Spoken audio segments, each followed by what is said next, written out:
Miriam Gaudelli from the Adaptive Human. Welcome. So today I have Curtis and Annika, who operate a personal finance business in Saskatoon, Saskatchewan.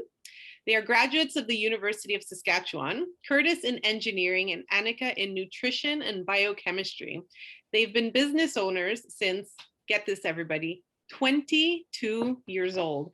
That is just amazing. It's so rare that we hear of such young people opening up a business and going off on their own.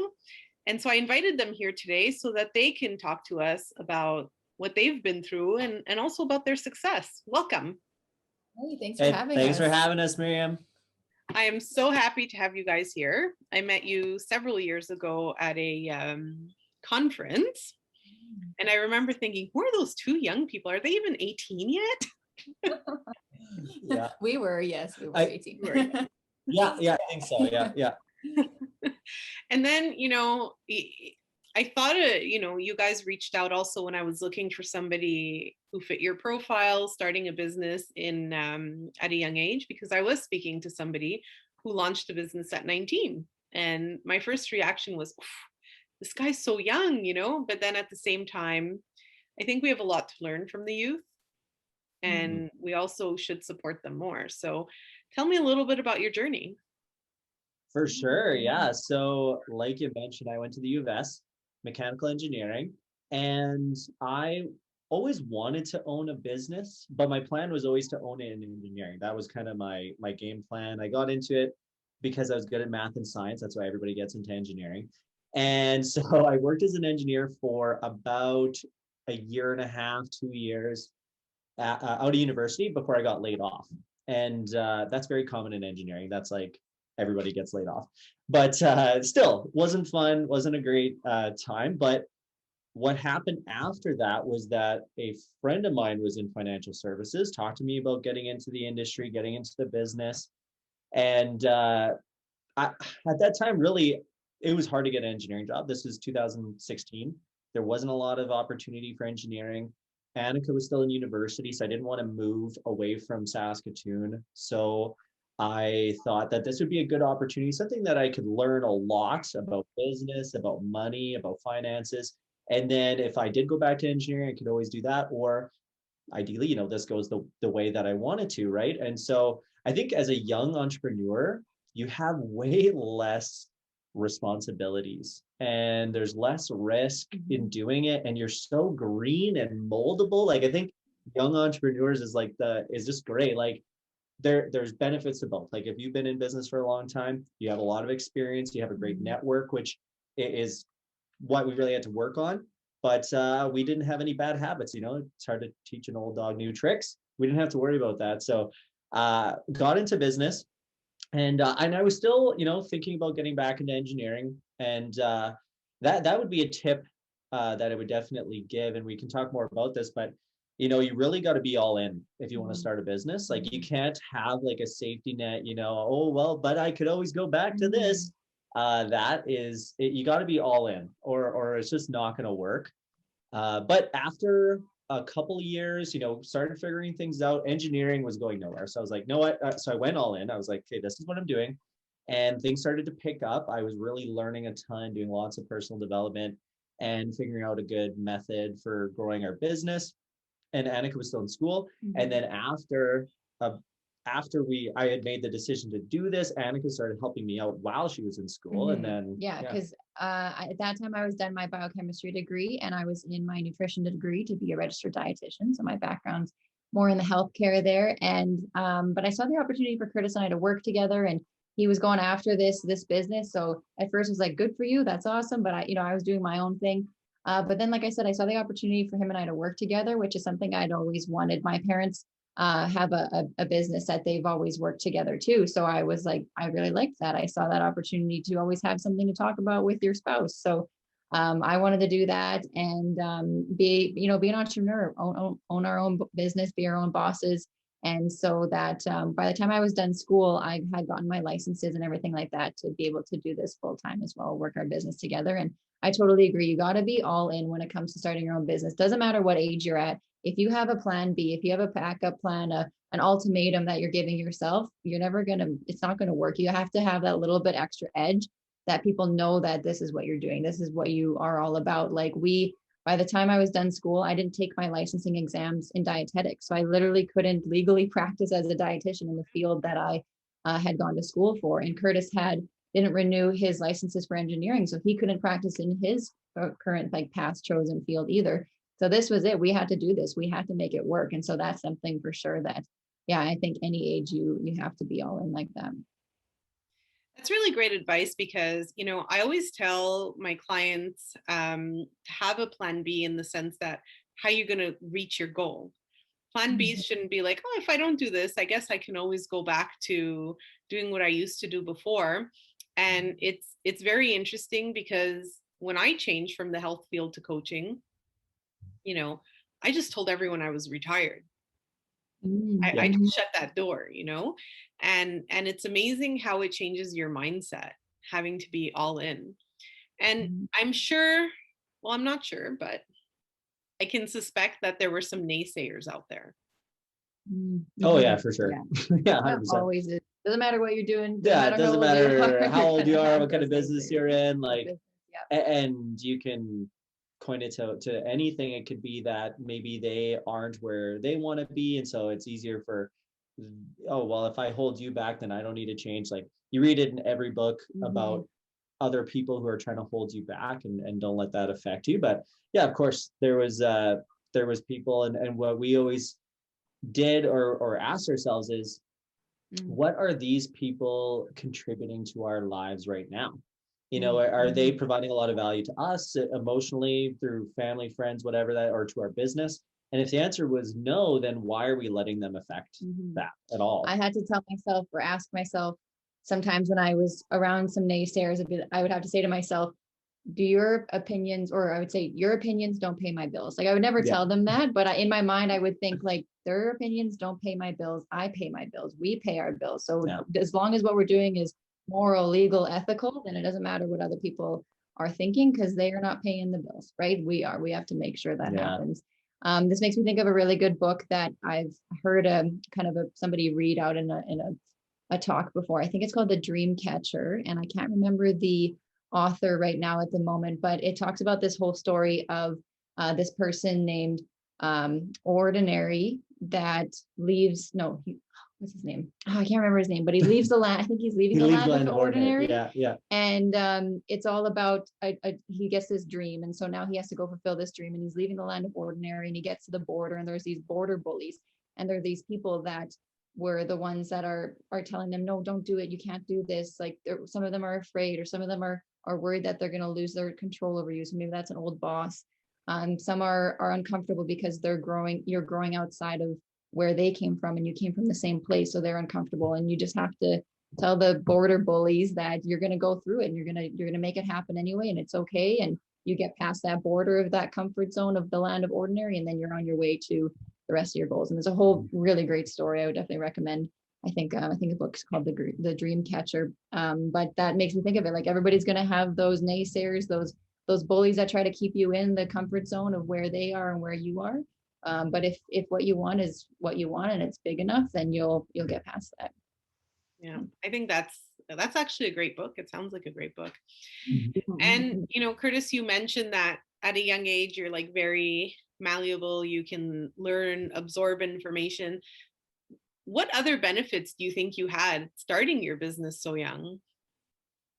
You have time on your hands. And so you don't got to worry about, oh, I only have so much time to get this figured out.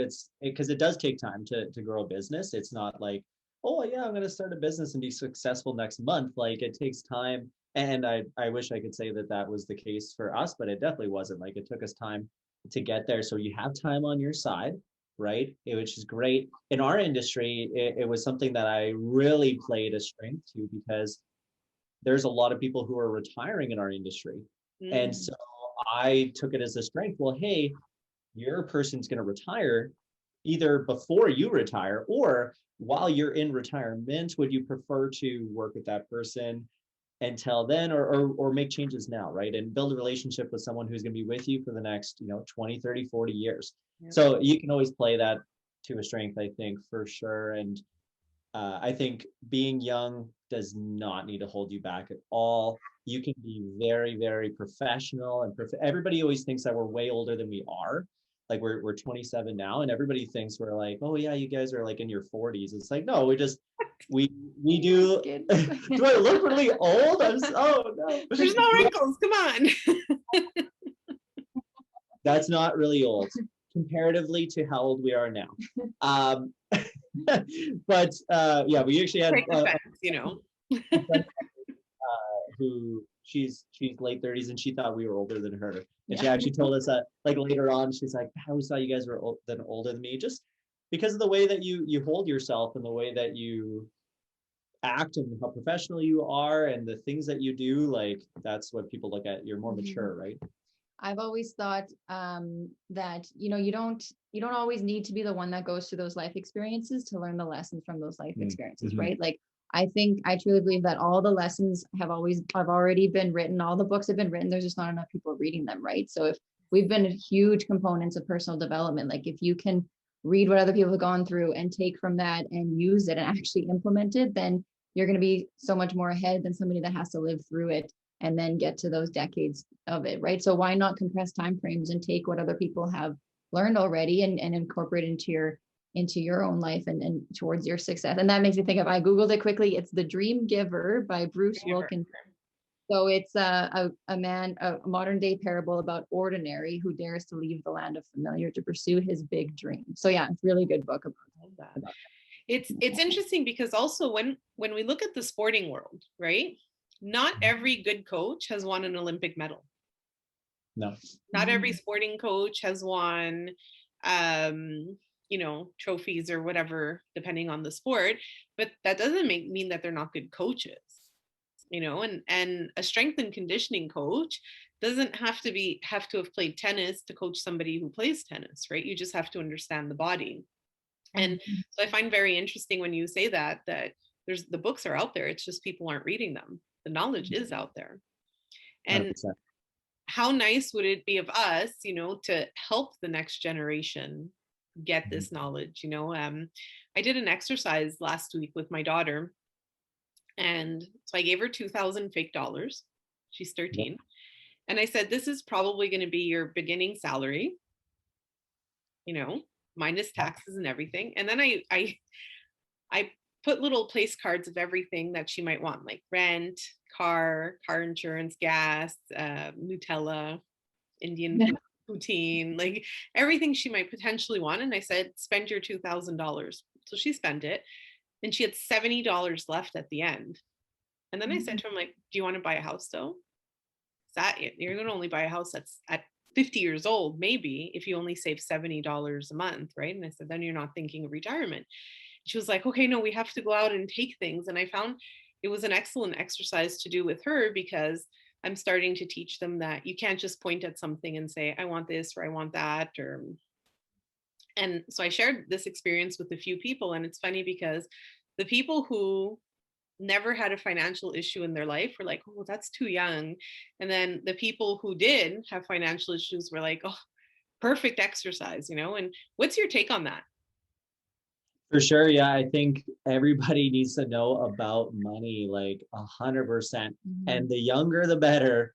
And I think that concept you're teaching your daughter right now is great. Like paying yourself first. Like think about, okay, what do I need to save for, and what are my goals, and putting money aside for that first, and then looking at, okay, well, what other like luxuries do I want right now? After it's about having care both of yourself first, and what's left over to be able to do those luxury items after the necessities and the future has been taken care of. Yeah. I wish that more people knew about money when they were young, for sure. Like we had a conference call with a whole bunch of different people in our industry the other day, earlier this week. And one of the people was talking about how he has this goal that he wants to be able to retire at 65. That's when he first got into the industry. That's what he was thinking. And so his goal, he ran all the numbers, 2.8 million. That's what he needed to have accumulated by 65 based on what he wanted. And so he got into the business, and when you work in money, like you're generally going to save more. And this is what we do. And we practice what we preach to a T. And so he's saved up lots of money already. He's been doing this for about 5 or 6 years. He's got like $500,000 saved already. And so he looks at that now, what that will turn into when he's 65, because he's only 35 now. And just that'll be worth like $6.5 million just based on compound interest. And so when you know those things at a young age, you can take advantage of those types of things like compound interest and all the amazing like investment vehicles that we have in Canada to protect against taxes and all that kind of stuff. There's lots of and I think you're fostering a really healthy and positive mindset around money, and that would be a huge change. That would be huge if everybody was open and communicated around money, that they around the kitchen table, you know, when they're at dinner time, versus making it hush hush and not something that we talk about, right? It's not supposed to be taboo. That would be, it's something that's so omnipresent. It's like when people are, you know, they feel ashamed when they're talking about money. It's not, we're not supposed to talk about it. How silly would it be if we talked about the sky like that? Like something that's such as omnipresent as money is the sky. It's like, oh, I like the sky, but not that much, you know. It's like, but that's such a neutral thing, and money is just a tool, right? It doesn't need to be positive or negative. It's just used, and it's an indicator of value being given, right? Because people exchange money for value and goods and services exchange. So to develop that conversation around money early in her young teens, I think that's awesome. I think if people need to do that all the time, for sure. We could talk about money mindset all day. Yeah. It's amazing though, because so when I was her age, when I was 13, 15, 16, 17, right?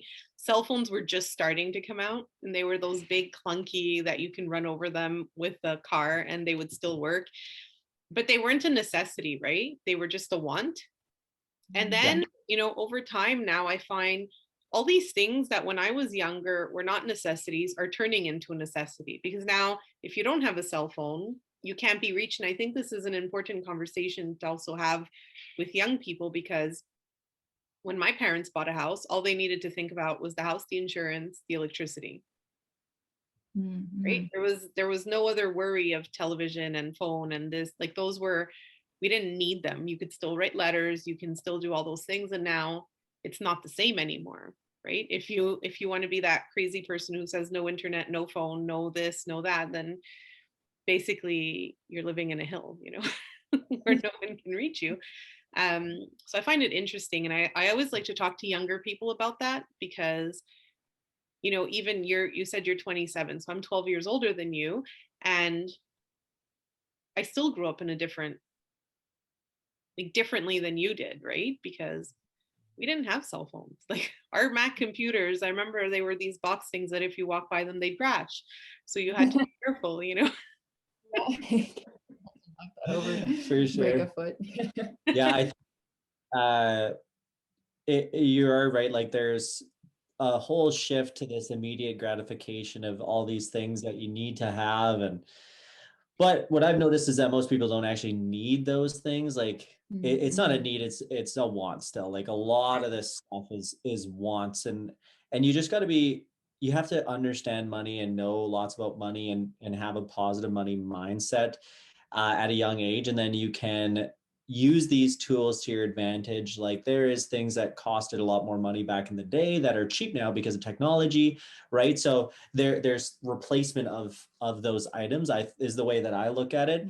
But you can get suckered into a lot of stuff, just like people got suckered into a lot of stuff, you know, maybe 20, 30, 40 years ago.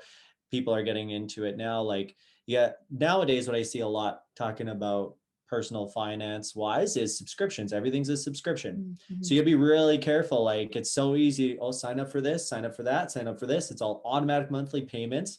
And it's just so simple. It seems so cheap, $10 here, $10 there. And then all of a sudden it's like every single month you're spending like hundreds of dollars on these things that you never use, right? So you got to be careful about that and utilizing the ones that best fit you. Do a little bit of research, that kind of stuff. Yeah, I agree. So then my next question for you is, how does it feel to be so young and know that you've accomplished a lot more than some people maybe double your age? Because I see on Facebook every now and then about awards that you've received and things you've been nominated for. So how does that feel? You go first. I was gonna be like, oh, look at all of our awards we have. We do a lot of Zoom calls, so we always have like the. Yeah, no, it feels good. I'm like blushing because I feel like we haven't done anything, and we have big goals. We haven't, accomplished everything or that we have set our mind to, but we're definitely on our way, and we're on the right track. And that's something that I've always said to Curtis, like, we're on the right track. Like when things weren't going well and when we weren't making money and when people were quitting and clients were leaving or whatever that stuff happens, you're just like, okay, but we're on the right track. Like this is supposed to happen. We just got to keep going and get through it. And yeah, now we're starting to see a little bit of the fruits of our labor, and we're able to change our schedule around a bit, that we are delegating more and becoming more of that business owner where we can, like I said, delegate tasks out that we don't want to do, that we aren't meant to do. Like we know what we're good at and where we're valuable. And so we're shaping our schedule around that to be able to put more time into things that we can do, right? And yeah, I think it's, I don't know, we've always had the mindset that we're going to be really successful, and we just know what's going to happen. And so we're keeping our minds open to allowing those opportunities to come our way and taking advantage of those opportunities when they do, and knowing that that's going to get us to where we want to go. Yeah, and it's it feels great to like have accomplished things, and I think it's important to have goals for the future. Okay, what do you want to accomplish next? Because that's what drives you to move forward, but also be looking at what you have accomplished and be proud of what you have done when you are running a business. And because I know you talk to lots of business people and it's always like, well, I want more, or I want to go bigger, and that's what we want too. But we're also very we know we've accomplished things, and we're happy and proud of what we have done. And so I think the most exciting part about it is that over time you can eventually get to a place where there's things in your business. You do everything yourself when you're running your business at first, and you can start to get to a place where you can start to delegate certain tasks that you don't want to do, and really move into exactly the things that you want to be doing all the time, which is probably like the most exciting feeling that we have right now is getting more into that phase of our business. So if you can go back in time, and I know for me personally, if I had to go back in time, I would do exactly what you said. Tell my younger self, stop being control freak, delegate. But if you can go back in time to when you started your business, I think it's 5 years now, right? Yeah. What would you tell yourselves? Yeah, that's a great question. I think delegation is important. I think we started delegating at a good period of time in our business, but I think it would be like, think bigger, faster, like go bigger, faster. You don't have to ease into it as much as I think we did. Like what we know we can do now, what we are doing now, and where we're at now, I think we could have got there faster. But it was all a mindset. Like, of course, physically we could have done it very easily, but it was more just like getting our head right and our thinking right of what is possible and what period of time. And so if I could go back and tell myself like, hey, this is going to happen. Like, don't wait, like just make it happen now, take action now, like stop thinking about doing something, like just take action and do it and get it done, and do the things that you need to be doing consistently, and it'll happen for you. And that's what we tell ourselves now. And now that's why I would say over the last couple of years, we've had some success in our business. Yeah, I feel like there's so many things I would want to say, and I don't know. And if you asked me this question 6 months ago, it'd be different, and 18 months from now, it might be different. So I feel like it's always evolving, but I don't know. I think I would say something about how it always comes down to your mindset, right? The way you think, what you're controlling between your ears is right, really important. So one thing I always tell myself is that like I'm not going to let other people be in control of my success, right? If that makes sense. So the way I see it, if somebody tells me no, gives me rejection, things don't go my way, somebody's rude, whatever it is, if I stop, doing the things that I need to do, reaching out to people, whatever it is in my business that I need to do, if I stop because of that interaction that somebody else had with me, I've given my power to them. I've let them decide how successful I'm going to be.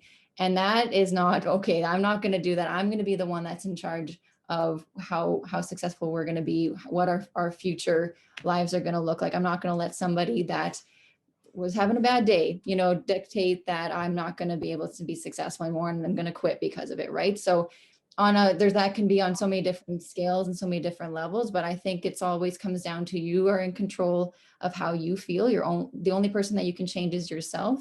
If for example, if somebody is annoying, is being annoying, it's not that, or if you're frustrated by somebody, it's not that they're frustrating you, it's that you're feeling frustrated by them. So if you just change your perception, you're not frustrated by them anymore, right? If I read in, again, another book, we obviously love books, The Rule of People by Richard Templer, Rules of People, great book. Everybody should read that, about how to interact with people. When he talks about that, taking personal responsibility. So for example, if somebody's whistling a song and it's so annoying and you're just like, I can't handle this song. Like, why are they whistling? It's a workplace. This is so weird. You're getting frustrated and it's just ruining your day. But the person in the desk next to you, that's their favorite song that person just happens to be whistling. And their perception of it is 180 degrees different than yours. And their mindset and their day is so much better. So if you just decided, but the difference is that person is still doing that, whistling that same song. It's just being perceived differently by each person. So if you just decide that you're the one that's in charge of your perception, you can change, right, everything. If you can't change the people around you, change the people around you, but change yourself, right? That's where it all starts. Yeah, that's so true. I think that's really important, both points, because I read somewhere once that how other people make you feel is how they're feeling about themselves. Mm-hmm. When you do have those negative interactions with clients and this and that, it's because that's how they're feeling. Like they're the ones who are unhappy. They're the ones who feel low. And so they're making you feel that. So I find it very interesting that you brought that up. Mm-hmm. Very. Yeah. I really appreciate you having taken the time to be on the podcast. Sure. Thanks. There's going to be so much good information for that next generation of entrepreneurs that are being trained right now, actually. Mm-hmm. For sure, definitely. I hope we can help, and we definitely want to contribute and give back as much as we can. Like we are the mindset, like the rising of all tides rises all ships. I'm sure you've heard that before, but that's the way we always think about it. Like if anyone in any business ever had a question, I'm not gonna be like, well, are you my competition? Or, oh, do I need to spend time? Do I make money off of you? No, that is not the way that I think about it. It's like, hey, if someone wants help, like I'm here, whatever you need, like I'll give you any advice that I can, if I can help out. And that is like, in business groups, like we're in a business group, the idea is givers gain is what they talk about. That's the core value. So you reap what you sow, right? And in like kind, and generally in a lot larger abundance, right? So if you're going to be giving out lots of great advice and really trying to give yourself to everyone and help everyone, that's what you're going to receive in return. Yeah, man, we must spend a lot of time together, because I was going to say that rising tides thing too. That's what I say. Well, I mean, you guys are married, right?